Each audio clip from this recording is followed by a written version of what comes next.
Ajit sir, Balram sir और मंचासीन जितने भी गण्यमान लोग हैं और तमाम अम्बेडकरवादी विचारधारा से संयुक्त आए हुए मेहनती लोगों सबों को फिर से एक बार जय हिंद। समय का बहुत अभाव है, सारे महत्वपूर्ण व्यक्तित्व बैठे हुए हैं और समय की अपनी सीमा है, गरिमा है, इसलिए मैं चाहूँगा कुछ संक्षेप में आपसे बात करूं। देखिए, गरीबों को उसकी गरीबी के लिए दोष देना दुनिया का सबसे आसान काम है और सबसे मुश्किल काम है उसको वहां से उबारना। हमने बहुत सारे वक्ताओं को सुना तो उन्होंने किसी ने हमें लगा कि ये फोकस किया कि हम इतने पिछड़े हुए हैं, इस तरह से लड़ते हैं, ऐसे करते हैं, इसलिए हमको वैल्यू नहीं है समाज में, हम ऐसे क्यों हैं। ये दोष दे देना बहुत आसान है, लेकिन उसका रिमूवल प्रोसेस जो है ये थोड़ा टफ है और वही हमें बाबा साहेब ने समझाया है। बाबा साहेब का अगर आप मूल सिद्धांत देखेंगे तो देखिएगा उसमें है शिक्षा, संकल्प, संगठन और संघर्ष। इन्हीं तीन सिद्धांतों पर बाबा साहब का पूरा जीवन चला। सबसे पहले आपको शिक्षित होना पड़ेगा, नहीं तो आप आत्ममुक्त रहेंगे अपनी बुद्धिमत्ता में। आपको लगेगा कि हमें बहुत जानकारी है और आपको ज्ञान की बात आपके अंदर जाएगी ही नहीं। बगैर शिक्षा के आप लिबरल नहीं हो सकते हैं, आप में वो क्षमता नहीं आ सकती, ग्रहणशीलता नहीं आ सकती है बगैर शिक्षा के। इसलिए बाबा साहब ने पहली बार कहा था बहुजन के लोगों को कि आप पढ़ो, आप पढ़ेंगे तो दुनिया को समझ पाएंगे, अपने पास्ट को समझ पाएंगे, अपने इतिहास को समझ पाएंगे। आप अगर नहीं पढ़ेंगे, अपने इतिहास को नहीं जान पाएंगे। जो लोग अपना इतिहास नहीं जानता है वो वर्तमान से संयुक्त नहीं कर पाएगा उसको और भविष्य की सीढ़ियां नहीं बना पाएगा। हम इतने पिछड़े हुए क्यों हैं? अगर आप रिसर्च करने जाएंगे तो हम में से ज्यादातर लोगों को अपना इतिहास पता नहीं होता है।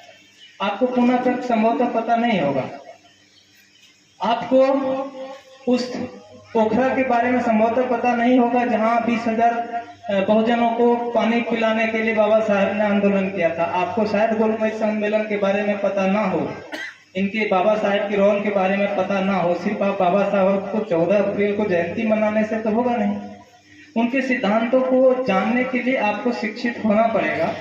आप अपनी स्थिति को बेहतर तभी सुलझा सकते हैं जब आप उसको जानें। अगर हम कहें कि हम बहुत विद्वान हैं, हम सारे शास्त्रों के ज्ञाता हैं, हमको फलाना मठाधीश कह दिया, तो इस तरह की आत्ममुग्धता हमारे अंदर आएगी अशिक्षा से।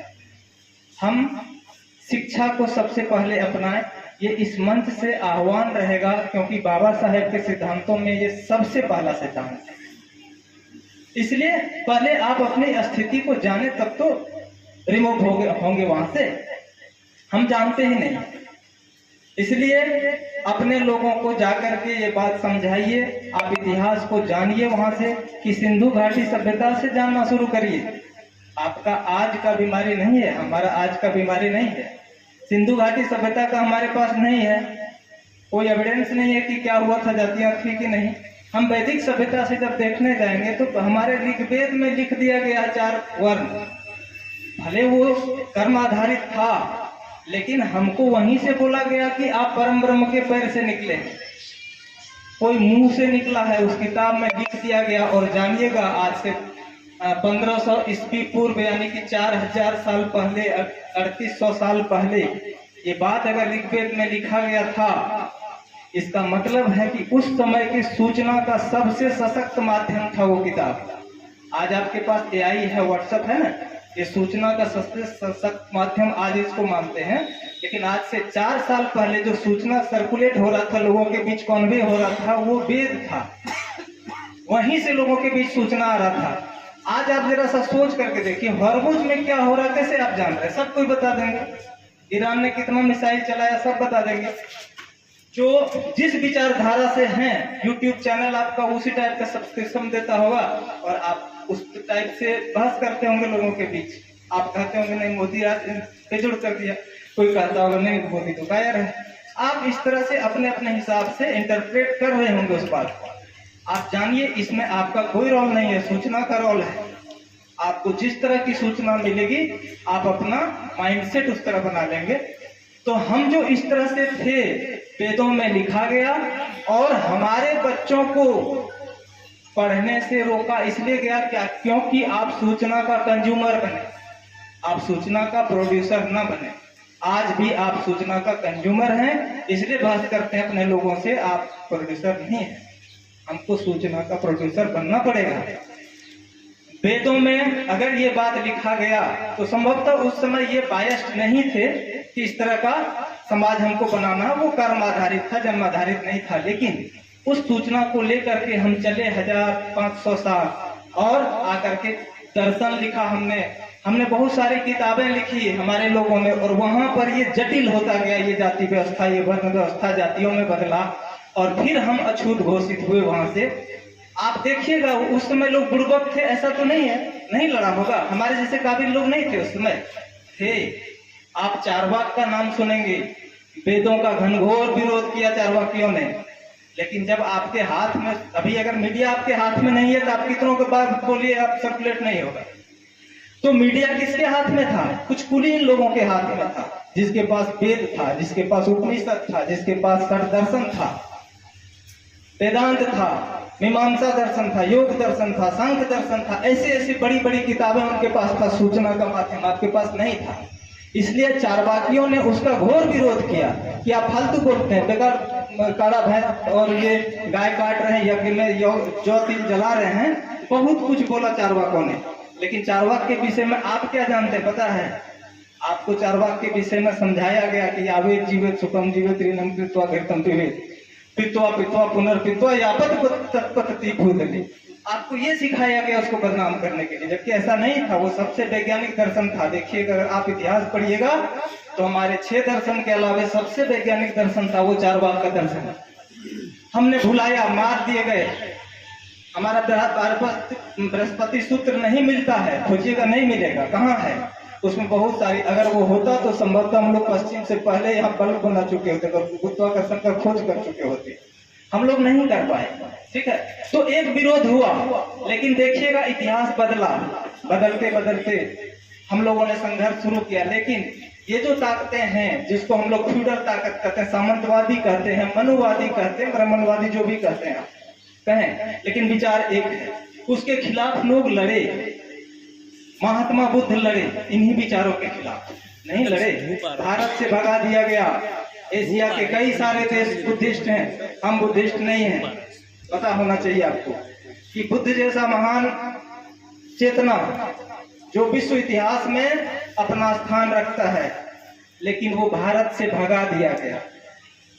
आप फिर से वो जो फ्यूडल सिस्टम था, वो जो सामंतवादी तत्व था, वो हमारे समाज में घुस गया। क्यों घुसा? सूचना तब भी उसके पास था।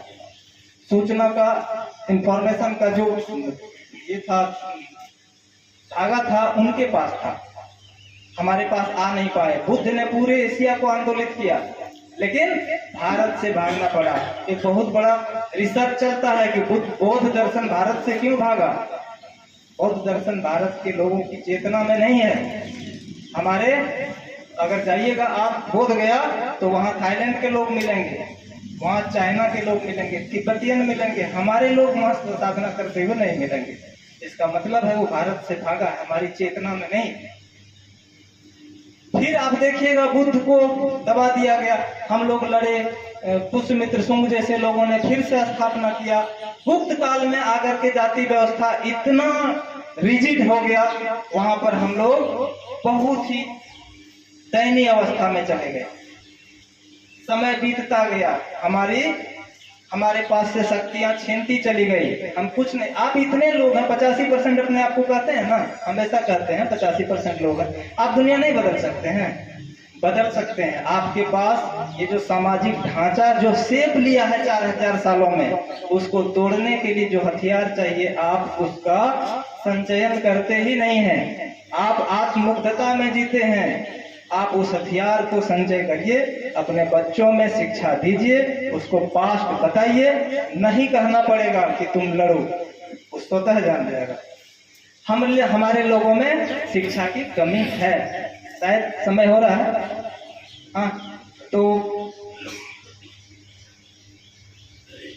हम शिक्षा अगर देंगे तो हमारा लक्ष्य खुद ब खुद हम प्राप्त कर लेंगे। हम बहुजन के लोग बाकी कहते रह जाएंगे, हमको मारा, हमको शोषित किया, हमको पीड़ित किया, हमको ऐसा किया, हमको वैसा किया, हम कहते रह जाएंगे। दुनिया नहीं सुनती है।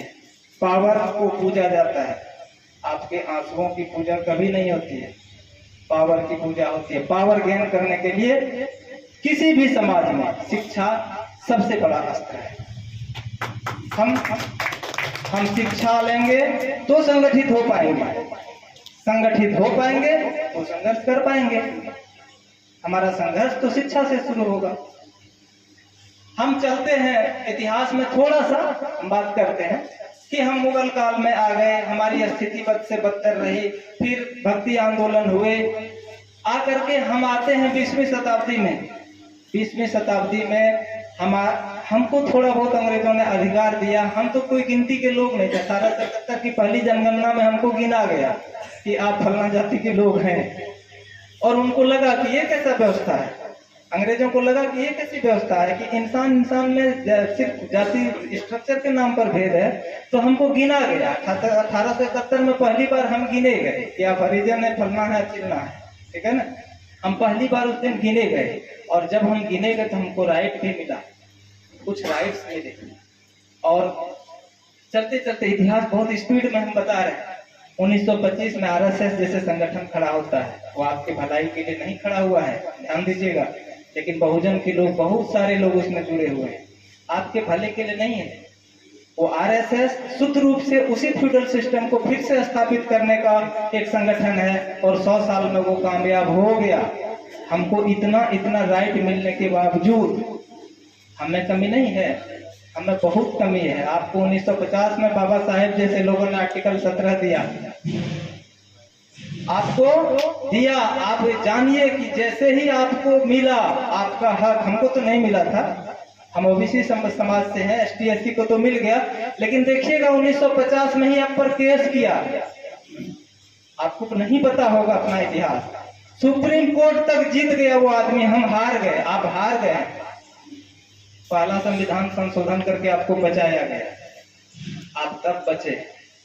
हमको बाबा साहेब ने 340 दिया और कहा कि राज्य जो है आपको भी देगा कभी अगर चाहे तो। हमको 50 साल लगा लेना है, जो जिसकी बात बता रहे थे बलराम सर। हम इस स्ट्रक्चर में इतने जोर से दबे हुए हैं, इस स्ट्रक्चर को तोड़ने के लिए हमको शिक्षा ही एक एनर्जी है। जैसे हम ईरान वाला या अमेरिका वाला छोड़ रहा है ना रॉकेट, वो इतना एनर्जी दे देता है इस गुरुत्वाकर्षण से बाहर चल जाएगा, 11.2 किलोमीटर पर सेकंड का वेलोसिटी दे करके बाहर कर देता है। उतना वेलोसिटी देने के लिए ऊर्जा चाहिए ना। ऊर्जा कहाँ से आएगा? आपके पास ऊर्जा क्या पेट्रोल पीने से आएगा? नहीं आएगा। आपको दूध खाने से आएगा? नहीं आएगा। आपके शिक्षित होने से आपके अंदर इतनी ऊर्जा आएगी कि आप जो ये स्ट्रक्चर में बंधे हुए लोग हैं, आप एक बात ईमानदारी से बताइएगा, आपको पहली बार कौन बताया कि आप नीची जाति के लोग हैं? आपके मम्मी पापा नहीं बताया होगा, कोई बाहरी आदमी कहने नहीं आया होगा कि आप नीची जाति के, छोटी जाति के लोग हैं। संभवतः आप जिस पीढ़ी में हैं वहां नहीं बताया हो, लेकिन आप अपने दादाजी को पूछिएगा कि उनको किसने बताया था कि खटिया पर नहीं बैठना है। उनके मम्मी पापा नहीं बताया था, क्योंकि इसको शिक्षित होने का हक नहीं मिला। नमस्कार करिए इस इंसान को, बाबा साहेब को, इनकी गोष्ठी में बैठे हैं। आप भगवान का मूर्ति रहे ना रहे आपके घर में, बाबा साहेब का मूर्ति अवश्य होना चाहिए ना, तो आपके बच्चे सम्मान कर पाएंगे।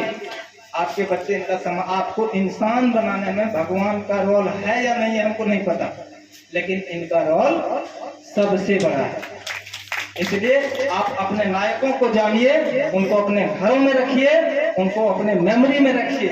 आप पेरियार को रखिए, फूले को रखिए, कबीर को रखिए, साहू जी महाराज को रखिए, आप मान्यवर काशी राम का फोटो रखिए। आपके घरों में भी जाएंगे तो आपके नायकों का फोटो नहीं होगा, उन लोगों का फोटो होगा जो आपका नायक नहीं, आपका हितैषी नहीं है। आप आस्था धर्म के नाम पर रखे हुए हैं, इसलिए आप इस चीज को अपने अंदर लेकर के यहाँ से जाइएगा, इस विचार गोष्ठी से, कि हमारा नायक और आपका नायक अलग अलग है।